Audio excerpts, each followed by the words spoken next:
ஊடகங்களில் கருத்து தெரிவித்த டாஸ்மாக் ஊழியர் பணி நீக்கம் செய்யப்பட்டதை கண்டித்து கோவையில் டாஸ்மாக் ஊழியர்கள் கண்டன ஆர்ப்பாட்டத்தில் ஈடுபட்டனர்.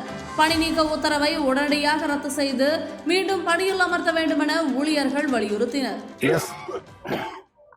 எஸ் கிருஷ்ணமூர்த்தி, சிஐடி தொழிற்சங்கத்தினுடைய மாநில செயலாளர். இன்றைய தினம் கோவை மாவட்ட டாஸ்மாக் ஊழியர்கள் சங்கங்களுடைய கூட்டுக்குழுவின் சார்பில் மண்டல அலுவலகத்திற்கு முன்பால் ஆர்ப்பாட்டம் நடத்துவதற்கு உத்தேசிக்கப்பட்டிருக்கு. இந்த ஆர்ப்பாட்டத்தினுடைய நோக்கம், கடந்த 16ஆம் தேதி டாஸ்மாக் ஊழியர் சங்கத்தினுடைய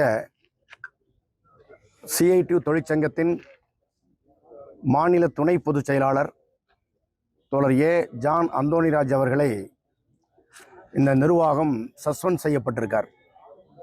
இந்த சஸ்பெண்ட் செய்யப்பட்டதற்கான காரணம், ஊடகத்திலே தொழிற்சங்கத்தினுடைய கூட்டுக்குழுவினுடைய முடிவுகளை பேட்டி கொடுத்ததற்காக அவர் இடைக்கால பணிமறுப்பு செய்யப்பட்டிருக்கிறார். இந்த செயல், நிர்வாகத்தினுடைய இந்த நடவடிக்கை தொழிற்சங்கத்தினுடைய உரிமைகள் மீதான ஒரு தாக்குதலாக கோவை மாவட்ட கூட்டுக்குழு, தமிழ்நாடு முழுவதும் இருக்கிற தொழிற்சங்க கூட்டுக்குழு தெரிவித்துக் கொள்கிறது. இந்த செயல் வன்மையாக கண்டிக்கத்தக்கது.